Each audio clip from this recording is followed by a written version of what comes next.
Listo, chicos, bienvenidos a esta nueva clase de Análisis Financiero uno y 15 de enero del 2024. Vamos a continuar con parte de los temas que quedaron pendientes de la clase anterior y vamos a topar ya lo referente a la unidad 4, que es el informe financiero, ¿ok? Para empezar, quisiera que me ayuden, por favor, haciéndome un recorderis de lo que vimos en la clase anterior, qué es lo que recuerdan, qué les llamó la atención, ¿ok? Así que empecemos, por favor. Ayúdame, Carlos Gracia.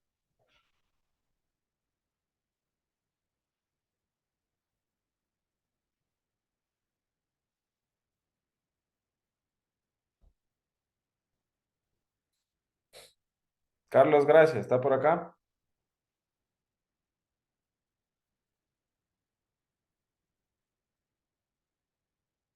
Otra cosa, chicos, tengan presente que las asistencias se las puede quitar del sistema porque tiene presente el abandono de las clases durante la jornada. Así que, por favor, eh, tengan presente esto, ¿ok? Carlos Gracia, ¿está por acá? Darwin Cajas, ayúdame, por favor. ¿Recuerdas qué recuerdas de la clase anterior?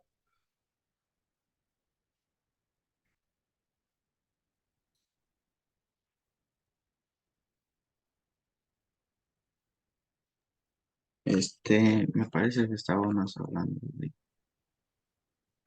del ciclo de maduración del efectivo,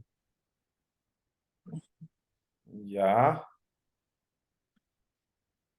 ¿Qué entendiste del ciclo de maduración? que es un punto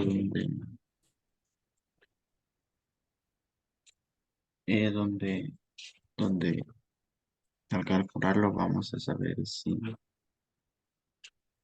es rentable o es eficiente este, el tiempo o la forma en que estamos convirtiendo nuestros activos corrientes en efectivo precisamente.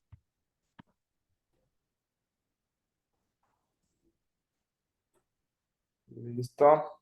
Ayúdame, Julio Poroso.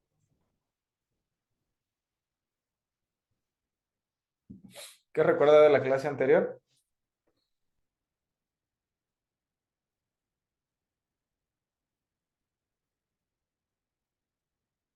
Poroso Julio, ¿está por acá? Sí, aquí estoy, ingeniero. Dígame. No lo recuerdo, la verdad. ¿No recuerda? No. Listo. Catherine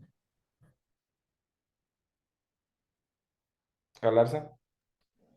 Estaba viendo sobre el plan de la mediación, había también una línea de tiempo donde se empezaba el producto primero con, digamos, la materia prima, de ahí el almacenamiento, fabricación, y también estaba incluido el periodo de los proveedores donde nos daban un tiempo y todo consistía, bueno, era un punto a favor entre de la empresa o algo así, y también será que se calculaba de manera, bueno, más o menos así, eso es lo que me acuerdo. Ya. Rafael. Era sobre el periodo medio de maduración y el proceso que lleva la materia prima en elaborarse. Eso no me recuerdo y que no me acuerdo mucho.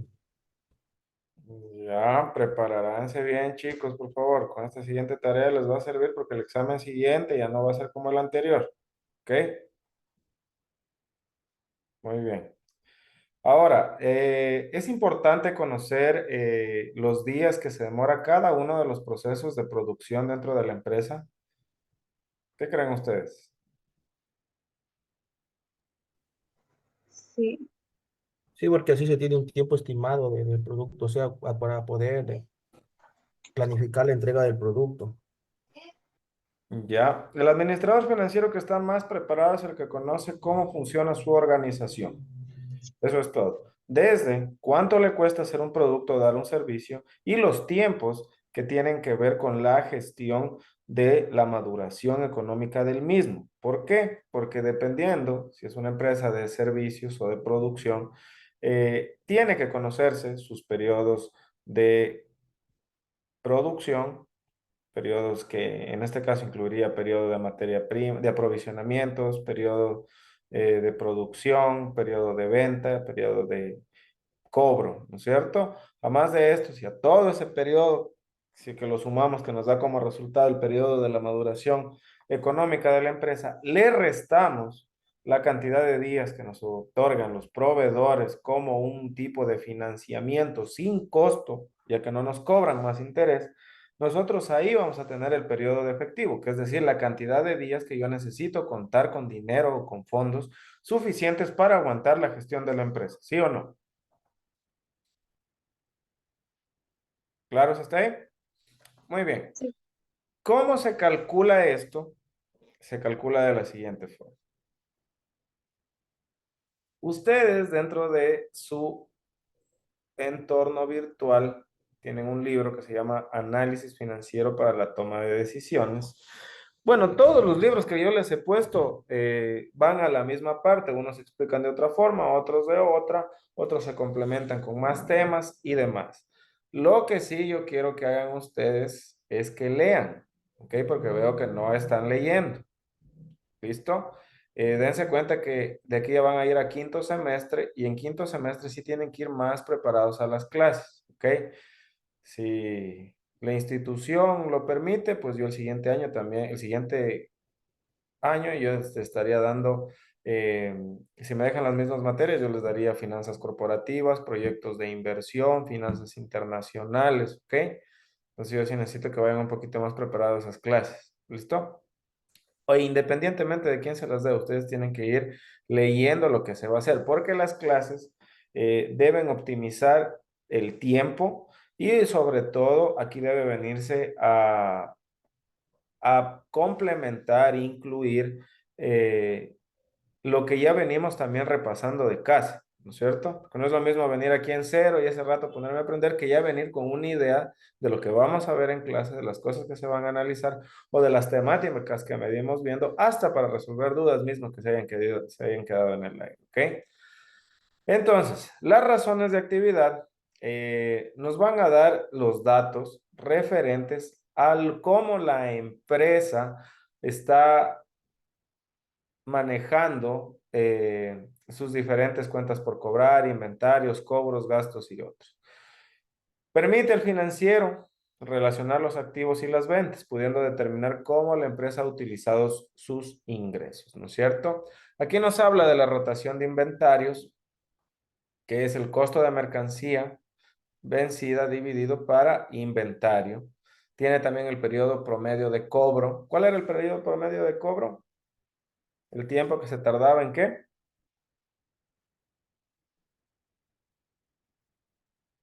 ¿En cobrar las ventas será? ¿O en vender los productos?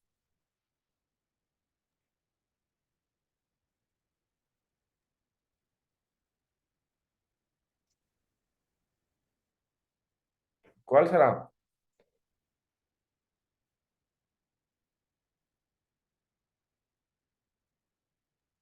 Las ventas, No. Su nombre mismo lo dice. Periodo promedio de cobro. Carlos Gracia, ¿ya está por acá?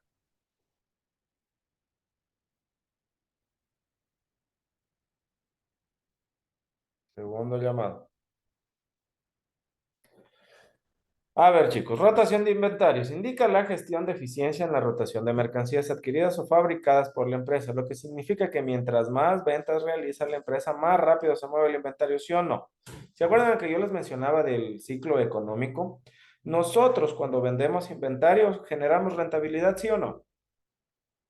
Y entre más veces venda mi inventario en el año, ¿es mejor o es peor para la organización?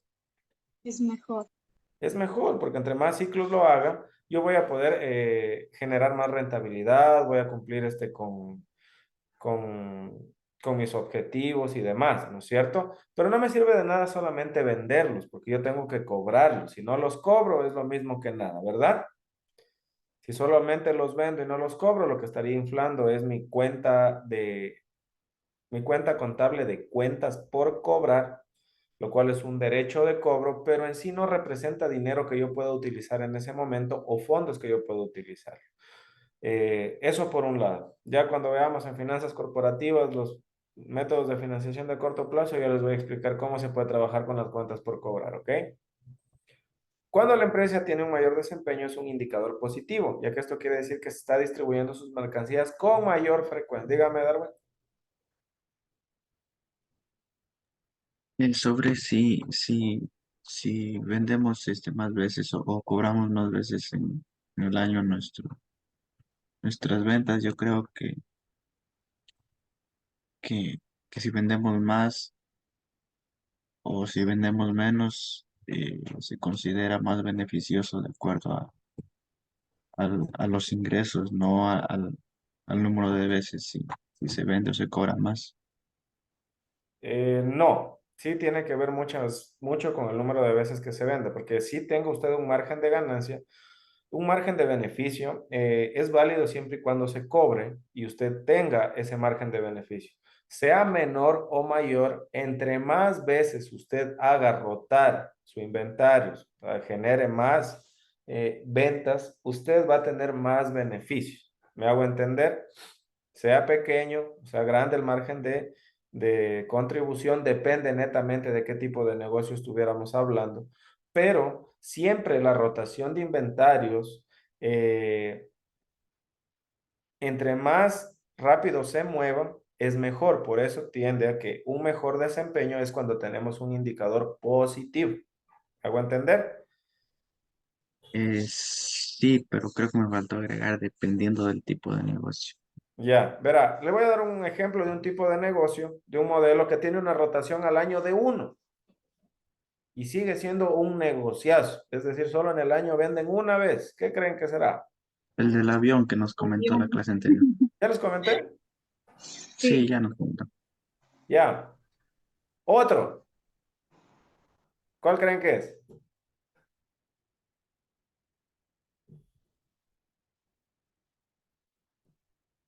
¿Han visto los cruceros? ¿Cuánto creen que se demora en armar un crucero? No tampoco tan Royal Caribbean, porque así se demora más de un año. Pero sí hay otros que tienen una magnitud considerable y si se logran demorar entre un año, 9 meses, por ahí. Tienen una rotación baja porque solo logran vender uno, ¿no es cierto? Pero vender uno de estos, pues ya es una venta que equivale a millones de dólares y ya les deja una ganancia considerable, ¿ok? Muy bien. ¿Qué negocio, en cambio, necesita tener una rotación de inventario altísima para que les vaya bien? ¿Cuál creen ustedes?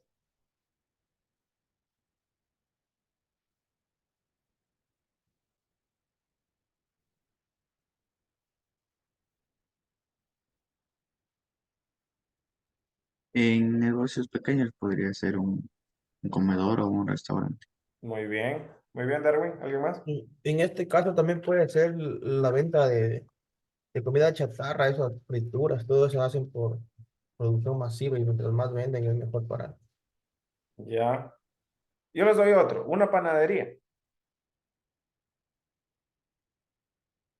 Necesita estar vendiendo bastante pan para que se vaya teniendo beneficios, ¿ok? Muy bien, hasta ahí. Eh, el índice de rotación de inventarios desde la administración financiera nos ayuda a determinar si es que ha habido mejoras en base a estrategias que hayamos tomado también. Imagínense que ustedes no tenían una campaña de marketing sólida, no tenían un posicionamiento de mercado significativo, pero ustedes ven que han contratado a una empresa de marketing y a raíz de eso se dan cuenta que su rotación de activos crece a raíz de eso. ¿Les ayudará esto entonces para determinar si es que la decisión que ustedes han tomado es acertada? Ya. ¿Y si baja? ¿Será que lo asociamos a esto también?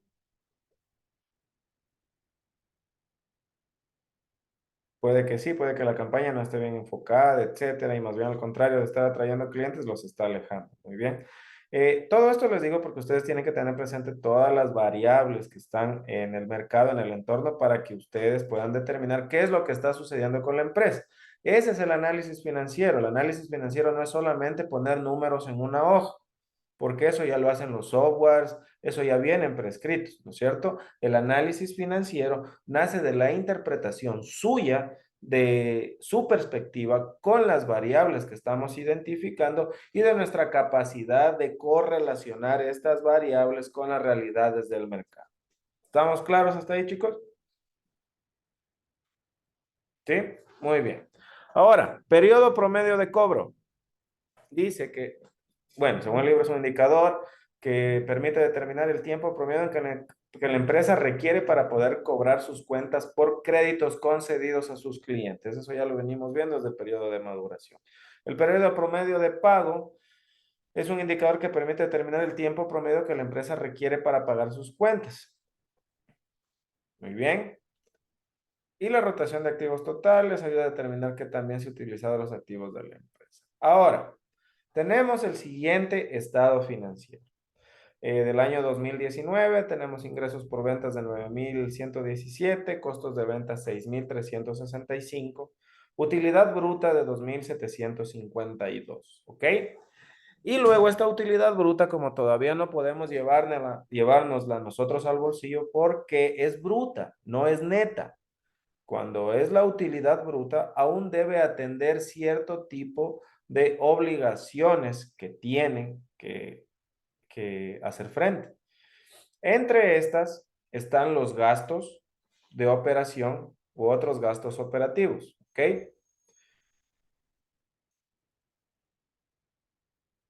Carlos, gracias, ¿ya está por acá? ¿Y qué? ¿Cómo están? Ya, ¿cuál es la diferencia entre costos y gastos? Los costos dependiendo del producto o servicio, se lo considera, se lo considera ahí. Y lo que es gastos, por ejemplo, pueden venir gastos administrativos o los gastos operativos netamente. No me queda muy claro. Los costos de ventas están asociados directamente con la línea principal o las actividades ordinarias de la organización. Si es una empresa que hace helados, por ejemplo, sería todos los gastos relacionados con la mano de obra directa de la organización, el costo de las materias primas, de los palitos esos de helado, de los insumos, las etiquetas, etc. Todo lo que tiene que ver con la línea principal. Mientras que los gastos ya vienen a ser otra parte, que es, por ejemplo, la campaña de marketing, el sueldo del administrador, el sueldo de las personas de limpieza, me hago entender, todo lo que es apoyo a la cadena principal. Ahora, como tenemos una utilidad bruta que aún debe responder a estos gastos, dice que los gastos de depreciación son equivalentes a 92,79.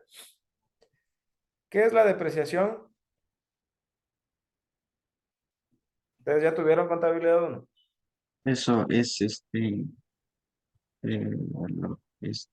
lo que va bajando el valor de los activos fijos. Es el valor que pierden los activos fijos. Muy bien, sí están bien. Es el valor que pierden los activos fijos, pero este valor que pierden los activos fijos no representa una salida de dinero, ¿sí o no? Porque simplemente los plasmamos dentro del estado de resultados, ya que decimos que en base a la vida útil de nuestros activos, cada cierto tiempo van a estar perdiendo valor. Cada año en el estado de resultados vamos a ir poniendo que la depreciación y la amortización demuestran esta pérdida de valor, pero no es que la empresa está pagando dinero por eso, ¿sí o no? Sino que solamente le sirve para disminuir ese valor que vamos a llegar, que es la base imponible sobre la que el gobierno nos va a cobrar impuestos, ¿ok? ¿Alguna pregunta hasta ahí?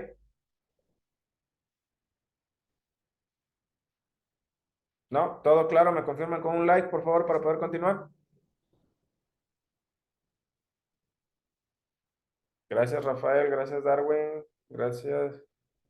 Carlos. ¿Estamos claros, Catherine? Julio. Muy bien, Julio, gracias. Ya, chicos, ahora, luego de esto yo tengo el total de gastos operativos, aquí yo también tengo otros gastos operativos y por ende, luego de pagar las cosas operativas, voy a tener una utilidad de la operatividad de la organización. Esta todavía no me lo puedo llevar al bolsillo. ¿Por qué? Porque tengo que atender todavía dos factores importantes. Una son los gastos financieros, ¿ok? O la parte de afectación financiera que existe dentro de la organización. Ok, ¿de dónde nacen los gastos financieros? Los gastos financieros nacen primeramente de nuestro costo de capital. Si nosotros tuviéramos una empresa que la pusimos netamente con nuestros recursos propios, tendríamos gastos financieros. ¿Qué creen ustedes? Tendríamos que atender cuotas por préstamos, pagar intereses. Si es con fondos propios, no va a haber gastos financieros. Cuando es con dinero de un préstamo, sí que hay que atender eso. No, ingeniero, únicamente, perdón, la palabra creo que es clara. En sí, gastos financieros nos referimos a lo que son el apalancamiento mediante deudas o créditos, mejor dicho. Sí, correcto. Dentro de esta parte, hay que recalcar que la empresa tiene dos estructuras. Una estructura económica, que es donde están los activos fijos y activos corrientes, ¿sí o no? Y esta estructura económica nació de una estructura financiera, que es de donde obtuvimos el dinero. El costo de capital es uno de los factores que va a ir incluido dentro de los gastos financieros, ¿ok? Que es cuánto nos costó financiarnos, nuestro capital de acá, para poder tener esta organización. Entonces aquí tenemos gastos por intereses, comisiones bancarias, etcétera. Y eso nos da nuestro total de gastos financieros. Ahora, luego de esto, tenemos la utilidad antes del impuesto sobre la renta. ¿Cuánto es el impuesto sobre la renta? Por lo general, las empresas o sociedades, como se llaman, pagan el 25%. ¿Cuánto? El 25%. 25%. Ahora, luego de que atendemos los impuestos, ya tenemos una utilidad neta. Correctos hasta ahí. ¿Claros? Todo. Muy bien. Ahora vamos a determinar la rotación de inventario. Costo de mercancía vencida. ¿De dónde es el costo de mercancía vencida? La sacamos de los costos de ventas. 6,365. ¿Ok? ¿Dividido para qué? Para los inventarios. ¿Dónde estarán los inventarios? No nos está dando el balance general, me parece por acá. Aquí está. Tenemos el balance general en esta parte y tenemos la cuenta de inventario, ¿sí o no? Que nos hace equivalente a 889. Entonces, si yo divido los costos de ventas para el inventario que tengo, yo voy a tener la rotación de cuentas, perdón, voy a tener la rotación de inventario, ¿ok? ¿Qué nos dice aquí? Que el inventario rota en el año ¿cuántas veces? 7,16 veces en el año. Muy bien. ¿Será que eso podemos transformarlo a días? ¿Quién me dice que sí? Sí, ingeniero, me parece que es dividiendo para los días mínimos meses.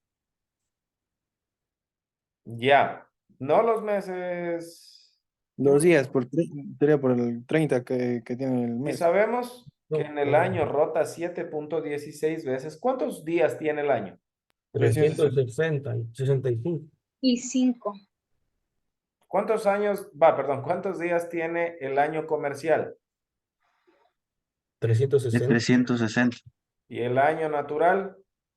365. 365. Muy bien, chicos. Podemos dividir la cantidad de días que tiene el año para las veces que está rotando. Entonces, no sé si aquí le haya puesto en el cálculo. Directamente para 365. Sí, sí lo está poniendo. No, acá ya está haciendo otra cosa. Acá ya está obteniendo el periodo promedio de cobro, que es lo que yo les estoy diciendo. Ya tenemos la rotación de inventario y la interpretación nos dice que se vendieron o rotaron 7.16 veces el inventario en el año. Si dividimos, en este caso le está poniendo 12 meses para 7.16, esto significa que 1.68, que es equivalente casi a qué? Casi a 2 meses, lo que indica que las mercancías permanecieron en el almacén aproximadamente 2 meses. Si nos vamos a días, ¿qué tenemos que hacer? No dividir los meses, sino vamos a dividir, en este caso tomemos el año comercial, que son 360, dividido ¿para cuánto? Díctenme.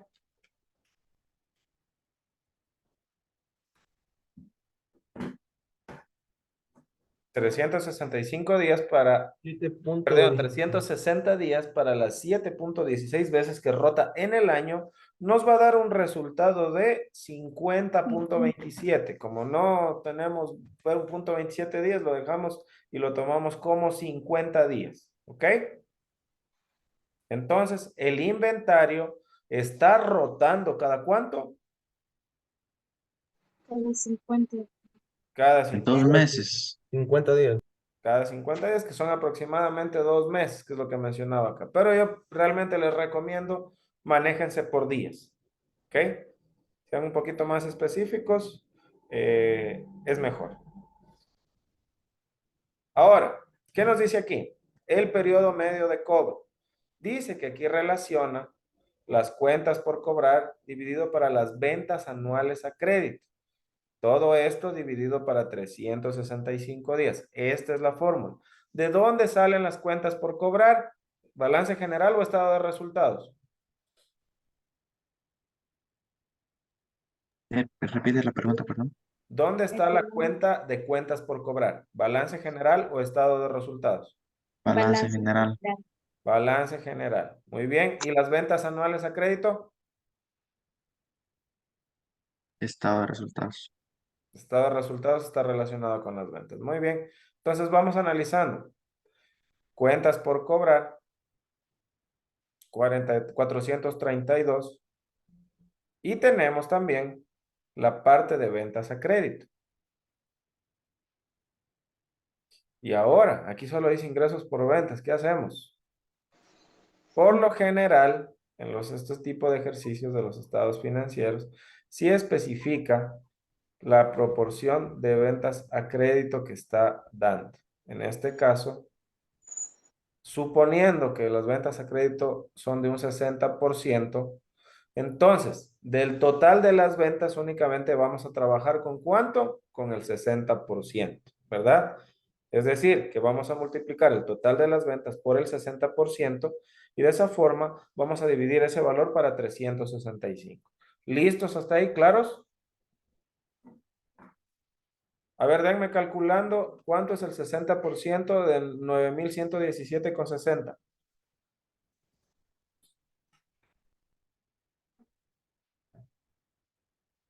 5.470,56.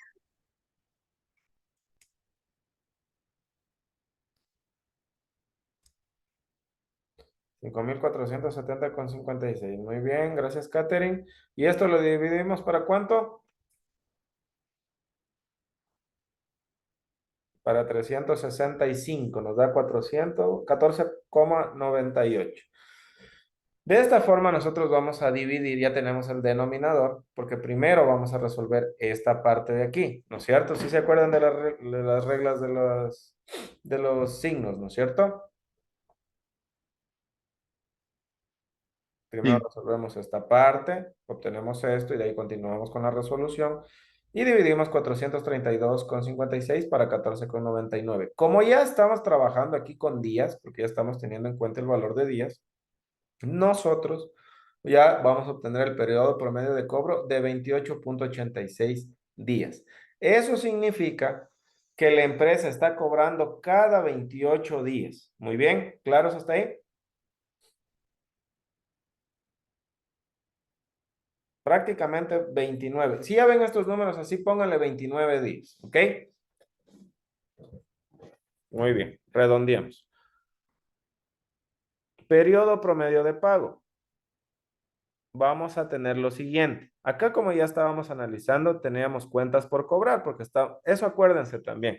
Para poder identificar qué vamos a calcular, tenemos que determinar y asociar el nombre. Si llamamos periodo promedio de cobro, voy a utilizar cuentas por cobrar y las ventas que he hecho a crédito, ¿sí o no?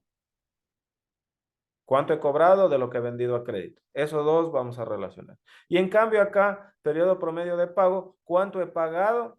¿Cuánto me toca pagar en relación a lo que he adquirido? ¿Ok? Compras anuales a crédito. ¿Qué nos dice acá? Suponiendo que las compras de la panadería Masa fueron de un 60% del costo de sus bienes vendidos, su periodo promedio de pago es de, nuevamente, nos interpreta con el 60%. Dice que las compras anuales a crédito han sido del 60% del total de las compras. Es decir, que yo a crédito he sacado ¿cuánto? El 60%. O que he pagado en cash únicamente el 40%. ¿Estamos claros usted? ¿Sí? ¿Me confirman, chicos, con un like para poder continuar si no están entendiendo esta Y parte? que hice una consulta ahí para poder ver el porcentaje en este caso que es el 60% de compras de crédito. ¿Eso nos lo indica el ejercicio anterior o siempre va a ser 60? No, siempre depende. Eso no, nunca puede ser solamente 60 para todo el mundo, porque ya depende de cómo usted se ha venido financiando. Puede que, y ahora imagínense que no haya sacado nada a crédito. ¿Existiría esto de aquí? No, ¿no es cierto? Nos daría cero. Entonces, periodo promedio de pago es cero porque significa que está pagando inmediatamente. ¿Ok? Todo depende, y aquí esto es muy importante que ustedes tengan presente, las políticas de crédito y de cobro que ustedes tengan. ¿Ok? Si es que ustedes obtienen bastante crédito al año, pues esta parte va a ser más significativa, el periodo promedio de pago, ¿cierto? Si ustedes tienen más crédito por parte de sus proveedores. Si ustedes igualmente les dan más crédito a sus clientes, ustedes van a incurrir en un periodo promedio de cobro más grande, ¿sí o no? Dependiendo también de la calidad de la cartera y de sus clientes, obviamente. Porque si todos les pagaran a tiempo, fuera el éxito, pero no, realmente no siempre es así. Muy bien. Ahora, ¿qué nos dice entonces? Obtenemos, ¿de dónde sacamos las cuentas por pagar?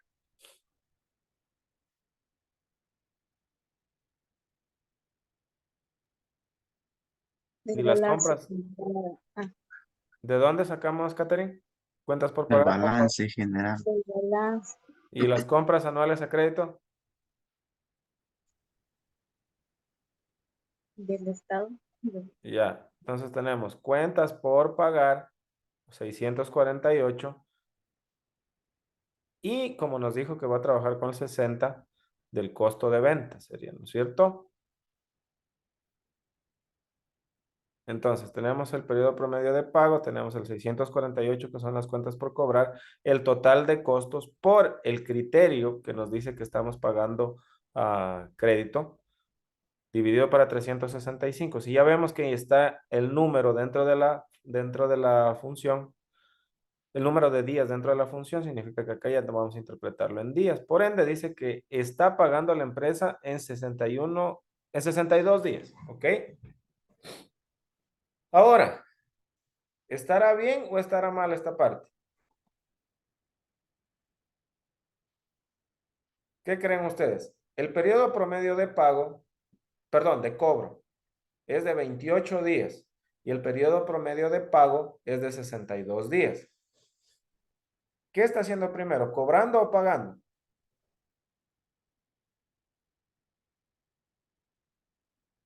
Primero cobra, luego paga. ¿Está bien o no está bien? Que es para una tienda, en un bazar, como decía, está bien que primero cobre para luego poder ellos cancelar las deudas a pagar, en este caso de los proveedores. En, Ya, en el caso que sea un,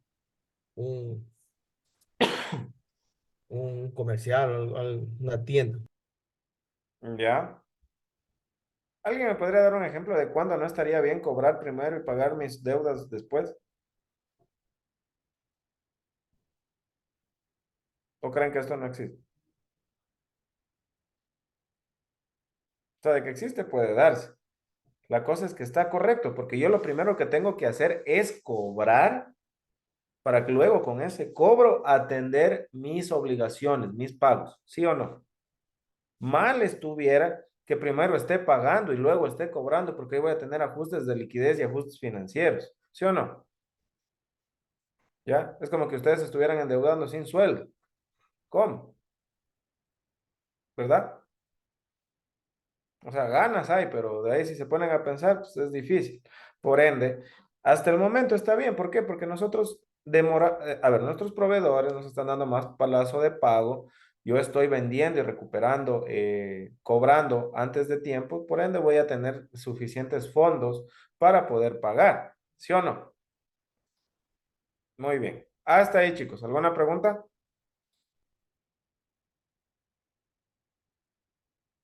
Ahora vamos con la rotación de activos. Dice que es dividir las ventas para los activos totales.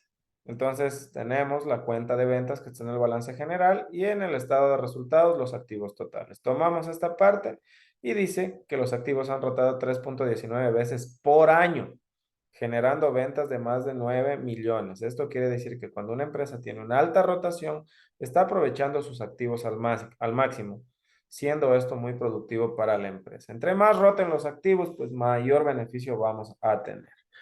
Hasta ahí, chicos. ¿Tienen alguna pregunta? Vamos a continuar con las últimas razones, que son las de rentabilidad.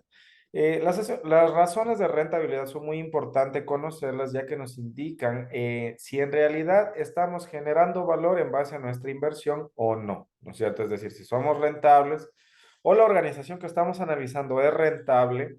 ¿Y por qué creen que será necesario conocer la rentabilidad de una empresa? ¿Qué creen ustedes? ¿De qué nos servirá conocer la rentabilidad? En base a medir la renta, cuando hacemos la rentabilidad, estamos sabiendo si es que la empresa es próspera o no. Si nos ofrece beneficios, muy bien. ¿Ustedes invertirán en una empresa que no es rentable? No. ¿Comprarían una empresa que no es rentable?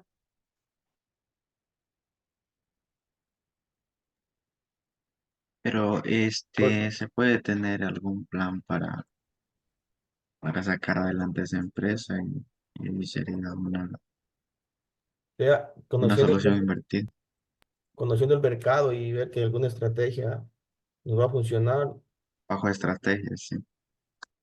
sí, ¿no es cierto? Muy bien, exactamente. No hay que discriminar a una empresa por una razón financiera, solamente por una. Por ejemplo, si vemos que no es rentable, hay muchos casos, ha habido muchos casos, ahora generalmente las organizaciones, aparte de competir, compran la competencia. No sé si han visto casos relacionados a esto o han escuchado en la televisión, como por ejemplo a WhatsApp, que lo compraron por 16.000 millones de dólares, me parece que fue. O la otra opción que también no sé si vieron que Fox había sido comprada por Disney o era al revés, no recuerdo muy bien ese ejemplo, pero una de las dos compró a la otra. Ahora, eh, todo depende obviamente de la estrategia que tenga la nueva organización o de la perspectiva que tenga el par que va a comprar la otra empresa, porque pueda que ellos vean la situación de una manera diferente y pueda que tengan con esta organización resultados positivos, cambiando la gestión administrativa. Ahora, cuando se habla de las razones de rentabilidad, se está haciendo referencia al análisis de las utilidades obtenidas por la empresa en un periodo determinado, la cual es comparada a la inversión realizada por la empresa para determinar su rendimiento. Entonces vamos a comparar resultados con las inversiones que se han venido dando. Las inversiones que se han venido dando pueden ser en activos totales, ¿sí o no? Activos fijos.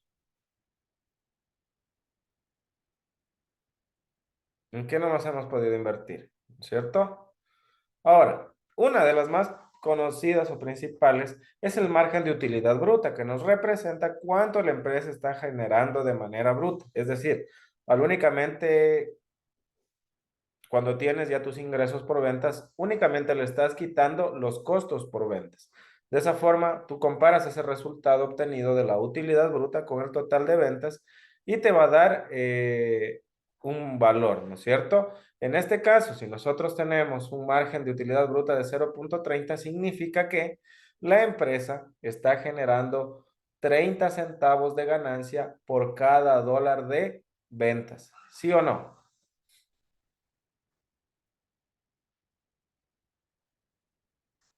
¿Está claro? Sí. Muy bien. Vamos a pasar a otro. Margen de utilidad operativa. Luego de que la empresa ya atendió los gastos administrativos, va a tener una utilidad operativa, que era la que les venía mencionando previamente. Si comparamos esta utilidad operativa con ventas, nos va a dar otro valor. En este caso, nos va a decir que por cada dólar de ventas ha existido 13 centavos de utilidad operativa. Muy bien.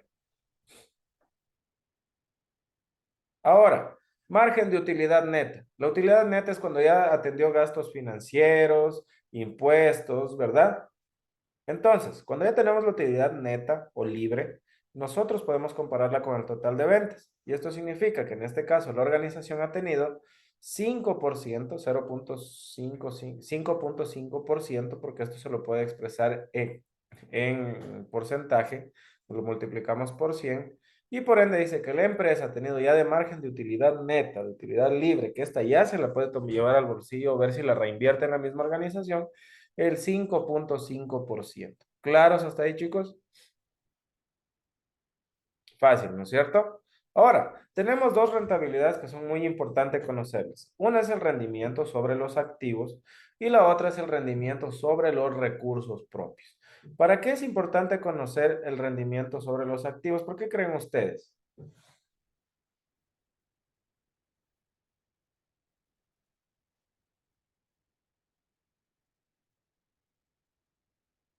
¿Por qué cree Rafael?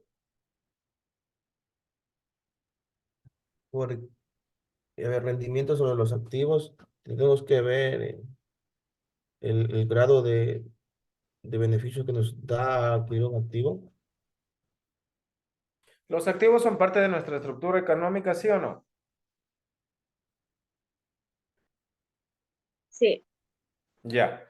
Al momento de nosotros determinar este indicador, nos vamos a conocer si cuánto de porcentaje nuestra estructura económica está generando. Es decir, cuánto de nuestra infraestructura, maquinaria y equipos, cuánto está generando por toda esta estructura económica. Dígame, Darwin. Eso iba a mencionar que para saber cuánto nos genera cada tipo de activo que tenemos en la empresa. Exactamente, muy bien.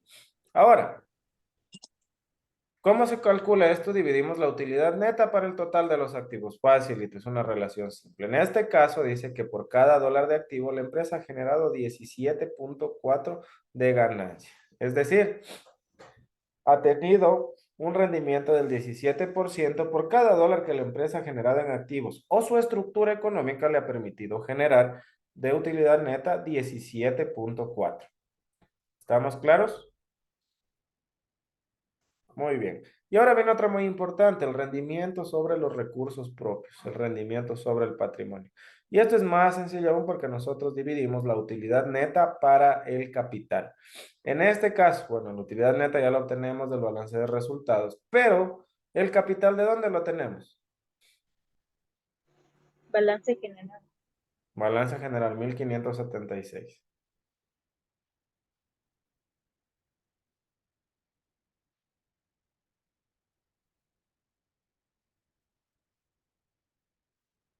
Total de capital, 1576. El total de capital incluye el capital social más las utilidades retenidas, ¿ok?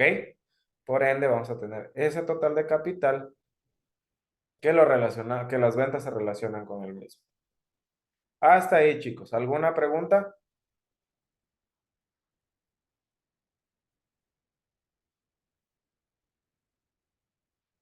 ¿Qué nos dice en este caso que ha tenido 32, 0.32? Trayéndolo a porcentaje, el patrimonio, los recursos propios se han visto beneficiados con una utilidad neta del 32%. ¿Qué tal les parece ese indicador? ¿Estará bien? ¿Estará mal? ¿Mejor lo dejo en el banco? ¿O qué?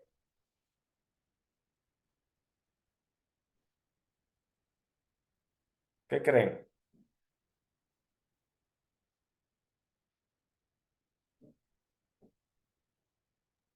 Está, no está tan bien tampoco, pero sí, no, sí refleja, sí se gana mejor ¿No interés está directo. tan bien? ¿Seguro? Lo ideal creo que sería 50%, de 50 para arriba. 50 para O arriba. sea, o sea, depende también O sea, si fuera lo ideal para mí, yo quisiera que sea un 10.000% para arriba. claro, pero lo más, Hay que ser realistas, ¿ok? Por ejemplo, ¿es mejor que tener el dinero invertido en el banco? Sí lo es. ¿Por qué? Porque está respondiendo en un 200% más, ya que un banco te puede estar pagando un 8, 7%, máximo 10, pongámosle ya en el caso de que fuese increíble la tasa. Nosotros acá ganamos el 32%, pues tenemos más rendimiento, ¿verdad? Obviamente estamos corriendo más riesgo por la estructura de la organización mismo, pero tenemos un rendimiento que justifica el riesgo que estamos corriendo, ¿ok? Recuerden que siempre en las finanzas, a mayor riesgo, mayor rendimiento. Mayor rendimiento. Muy bien. Ahora, razones de mercado, esto no nos compete todavía, ya lo verán en análisis financiero 2. Eh, lo que sí vamos a ver ahora es el informe financiero.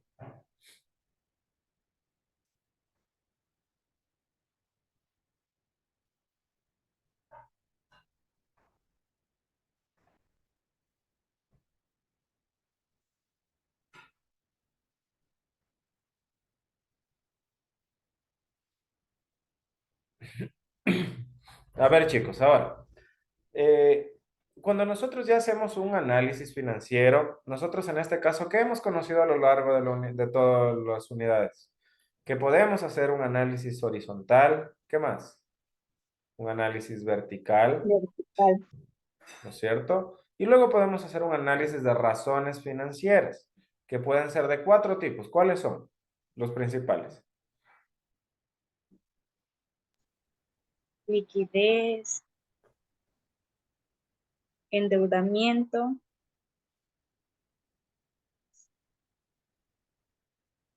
de actividad,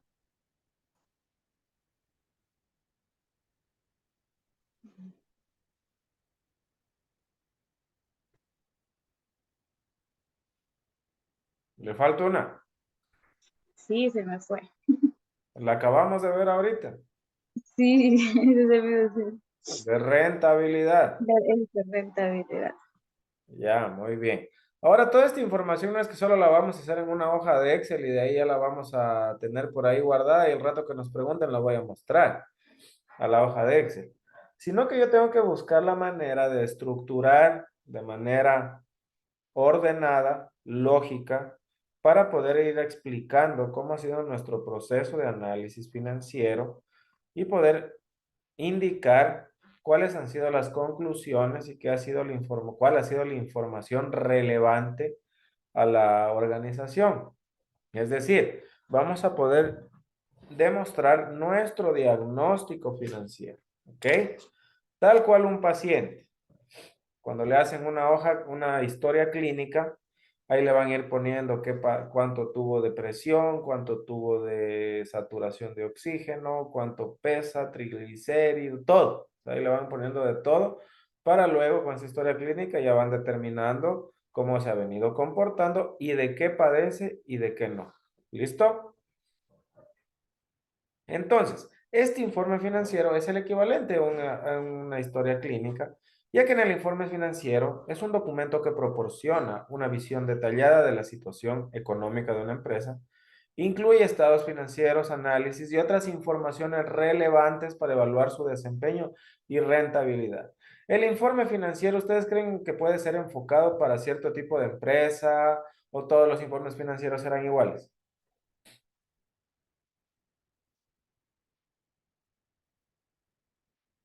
¿Creen que existe una medida estándar para hacer el informe financiero para todo el mundo o se puede ir acoplando a los diferentes tipos de organizaciones?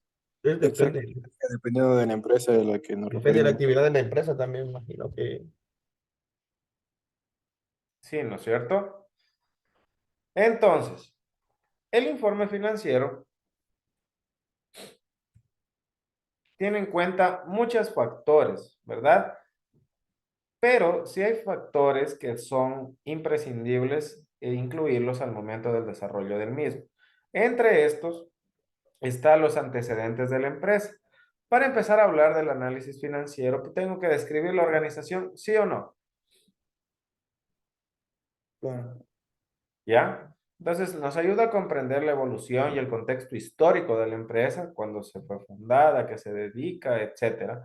Y estos abarcan eventos significativos como cambios en la dirección, fusiones, adquisiciones. Por ejemplo, el Banco de Loja fue adquirido por el Banco de Pichincha y demás. ¿Ok?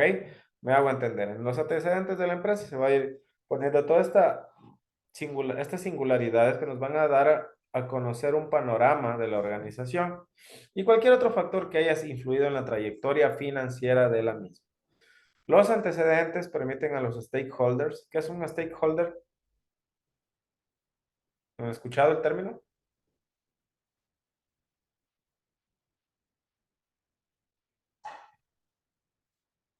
¿No? Son las personas o instituciones que mantienen interés sobre la organización. Por ejemplo, puede ser un inversionista, pueden ser los trabajadores de la misma organización, puede ser el gobierno y etcétera, ¿ok? Todos los que tengan interés en el mismo, en la organización. Entonces, les ayuda a entender el porqué de la situación actual y brinda una perspectiva crítica para la toma de decisiones futuras. ¿Hasta ahí tienen alguna pregunta? Muy bien. Dentro de los antecedentes de la empresa, existe la historia empresarial que nos va mencionando desde dónde se origina la empresa, cuáles han sido sus hits importantes, la evolución de la estructura organizacional, cómo está actualmente y demás. Es decir, nos da un contexto para comprender su situación actual. La línea de tiempo, puede existir un cronograma visual de la empresa que muestre hitos, cambios significativos y momentos clave a lo largo de su trayectoria, ayudando a comprender su evolución. Por ejemplo, si nosotros tuviéramos que hacer la línea de tiempo de una empresa farmacéutica que se llama Moderna, ¿qué determinaríamos como un punto de interés dentro de su evolución?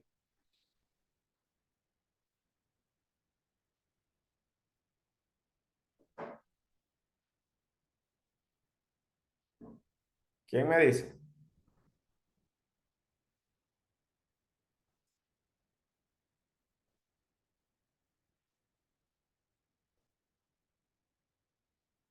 A ver. ¿Moderna creó la vacuna contra el COVID, sí o no? ahí tendríamos que determinar y que los distribuidores con los que No. trabaja la empresa. Estoy hablando de la línea de tiempo. La línea de tiempo es un cronograma visual de la empresa que muestra hitos y cambios significativos y momentos clave a lo largo de su trayectoria. Entonces, si tuviéramos que hacer una línea como la de Moderna, para la empresa Moderna, sí tendríamos que poner un apartado en el que diga vacuna contra el COVID, ¿no es cierto? Que se creó en el 2020, a finales del 2020, ¿ok? ¿Claros hasta ahí? Muy bien. Y herencia empresarial. Muchas empresas son heredadas de familia a familia, generación tras generación. Dentro de la herencia no solo se considera esta parte, sino que también se considera las tradiciones, valores y legado que han influido en la cultura corporativa y en la forma en la que opera la empresa, lo que permite comprender su identidad y el enfoque de la misma. ¿Claros hasta ahí, chicos?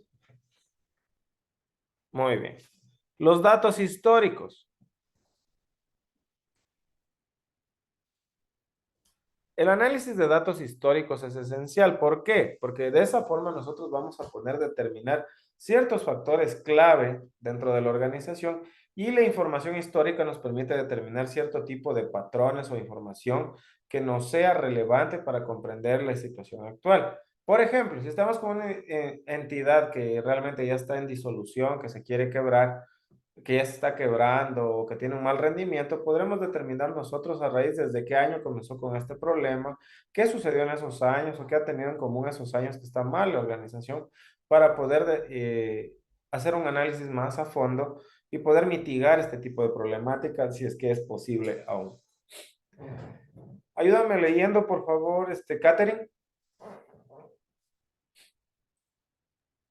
El análisis de datos históricos es esencial para trazar rendimientos financieros pasados de una empresa, gráficos y visualizaciones que ayudan a identificar tendencias, patrones cíclicos y puntos de inflexión.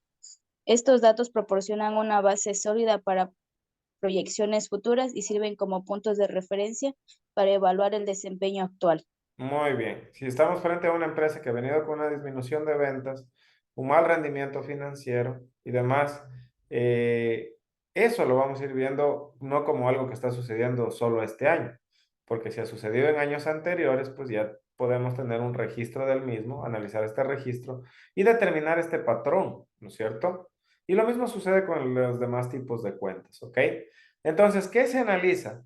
Los registros financieros, documentos y archivos que contienen datos históricos y estadísticas financieras que reflejan el desempeño de la empresa a lo largo del tiempo. Principalmente se analiza el balance general, el estado de resultados, el estado de flujos de efectivo, el estado de cambios en el patrimonio y notas al pie de los estados financieros también. ¿Ok? ¿Qué más analizamos? ¿Qué más podremos analizar dentro de los registros financieros? ¿Qué creen? ¿Se me escapa alguno?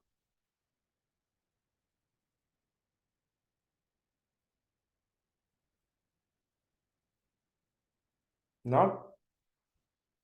Muy bien. ¿Qué vamos a poder determinar? Indicadores clave. Incluye métricas como el ROI, que es el retorno, el Return Over Investment, significa en inglés, y en español es retorno sobre la inversión. Vamos a poder determinar el EBITDA. ¿Qué era el EBITDA?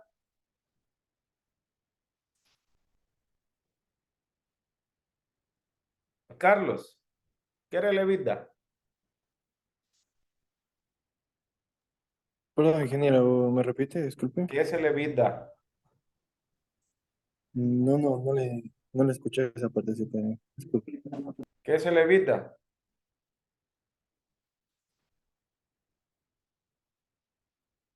Eso ya debes saber porque es parte del estado de resultados, joven. ¿Alguien me puede explicar qué es el EBITDA?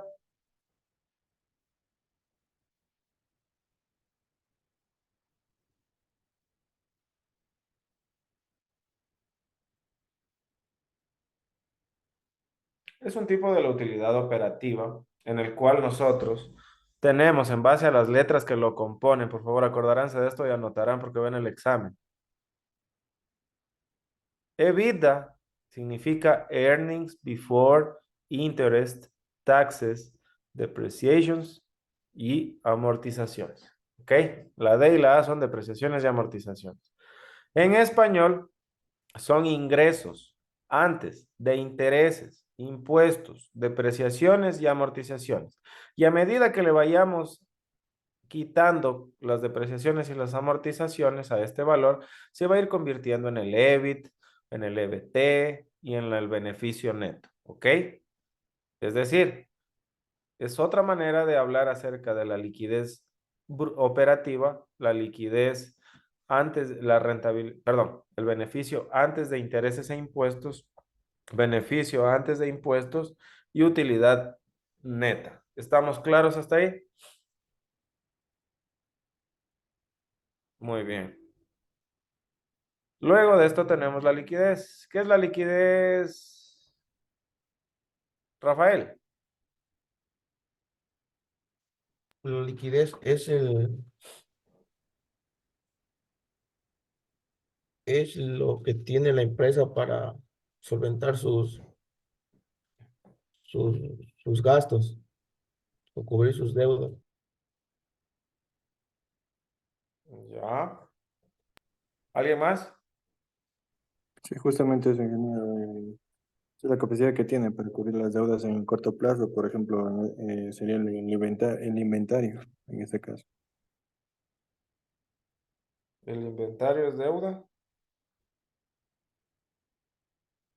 O sea, la capacidad que tiene para cubrir, o sea, El una deuda. inventario, está refiriéndose mal, son cuentas por pagar. ¿Ok? Entonces, tenemos la liquidez, la capacidad que tiene una organización para responder ante sus obligaciones de corto plazo, de sus exigibles de corto plazo. Incluyen obligaciones bancarias, cuentas por pagar, etcétera, ¿ok? Y otros indicadores que brindan una comprensión detallada del rendimiento y salud financiera de la empresa. Las razones financieras que hemos visto hasta ahora entran dentro de todos estos indicadores clave, ¿ok? ¿Qué permiten estas razones? Como nosotros obtenemos los resultados en porcentajes, en número de veces, en número de días, ¿podemos compararlos con los de otras industrias, sí o no?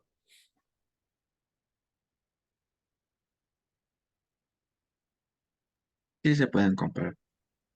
Claro que sí, porque nosotros estamos relacionando a través de divisiones, obteniendo relaciones de números de días, porcentajes, ¿ok? Así que independientemente de cuáles sean las cantidades, al momento de nosotros comparar la gestión de una organización con otra, podemos hacerlo a través de las razones, porque para eso se crean, para mitigar ese concepto de los diferentes valores que pueden tener las cuentas contables y de esa forma nosotros podemos determinar una comparativa. Es decir, yo sí puedo comparar... un 40% contra un 30%, o un 60% contra un 20%, ¿no es cierto? Pero si yo comparo un 50,000 para un 20,000, un poquito más complicado de entender porque tendría que tener toda la estructura, ¿no es cierto? Pero en un análisis comparativo sí podemos trabajar con estos valores, ¿ok? Es una comparación detallada de datos financieros con respecto a años anteriores, la industria y competidores, ofreciendo una perspectiva contextualizada del desempeño. ¿Claros hasta ahí? ¿Qué otros estudios pueden complementar el análisis financiero? Entre estos son investigaciones adicionales que van más allá de los datos históricos. Estos estudios pueden aportar información relevante que nos ayuden a comprender el porqué de la situación financiera actual, ¿no es cierto? Si nosotros hubiéramos hecho un análisis financiero de las organizaciones en el año, a finales del año 2020, ¿creen que estarían con números buenos o malos en promedio? Supongamos que es una industria de venta de automóviles.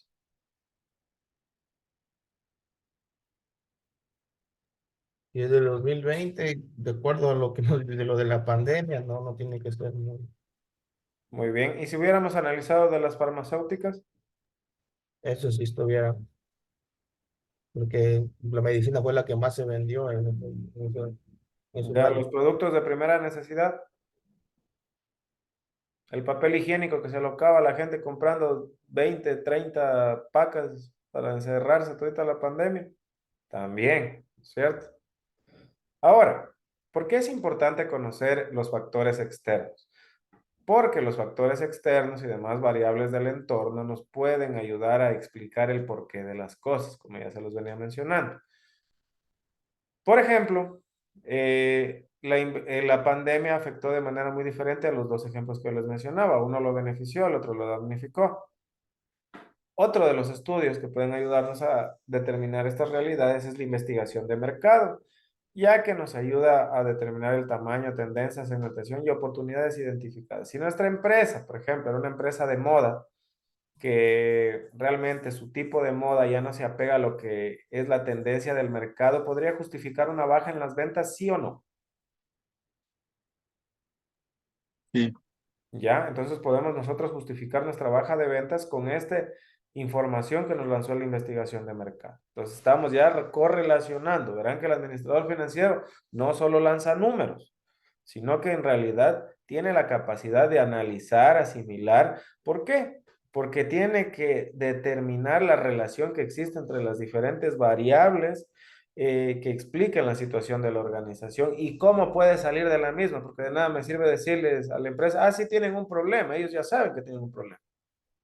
Ya se dan cuenta que tienen un problema. Nosotros venimos a aclararles más o a hacerles denotar ciertos otros problemas adicionales o cuál es la raíz de sus problemas y por ende nosotros también tenemos que tener la capacidad de dar soluciones a eso, ¿no es cierto? Entonces es como que nosotros nos fuéramos al doctor y el doctor nos dice, supongamos que estamos con gripe. Ah, sí, está gripado. Ya, pero ¿y? No, está gripado. O sea, ¿de qué nos sirve todo eso? Que nos haya mandado a hacer exámenes, que nos haya revisado la garganta, todo, o sea, para que nos diga que estamos enfermos, ¿no es cierto? ¿Qué necesitamos que haga el doctor? Que nos cure. Y de esta forma el análisis financiero tiene que aportar con el criterio suficiente para salir de la situación en la que se encuentra la organización, ¿no es cierto? Mejorarla o ir buscando la optimización de la misma. Para eso se puede apoyar en más estudios, como puede ser el análisis FODA, que es las fortalezas, oportunidades, debilidades y amenaza, para determinar factores externos o internos y determinar estrategias.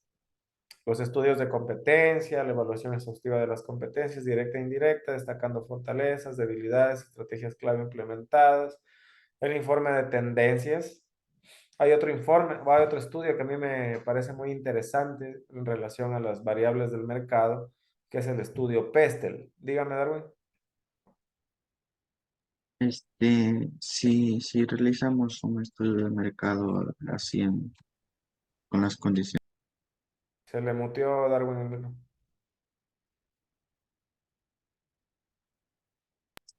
decía que si realizamos un estudio de mercado, perdón, con las condiciones que nos estaba mencionando, con un solo estudio de mercado será suficiente o para mayor seguridad será necesario hacer uno o dos estudios de mercados adicionales. Si tú lanzas la misma encuesta 10 veces, si la lanzas 20 veces, te va a botar los mismos tipos de resultados.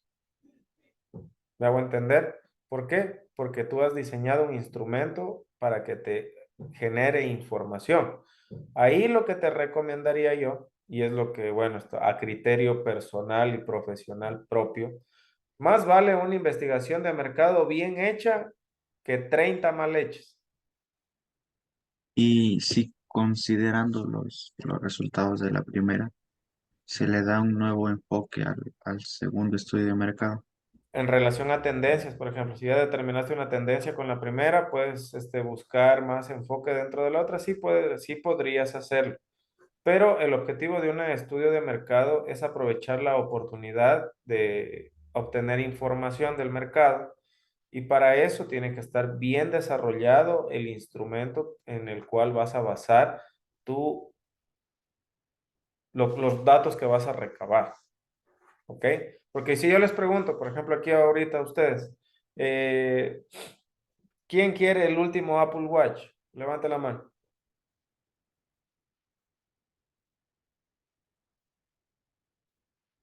Catherine, si quiere, Darwin, si quieres, el último Apple Watch. O el último reloj inteligente que existe en el mercado. Si quieren, yo no creo que me digan que no, ¿no es cierto? Ya, muy bien. Todos quieren. Yo quiero. Pero si les digo que vale $2,000, ¿lo comprarían?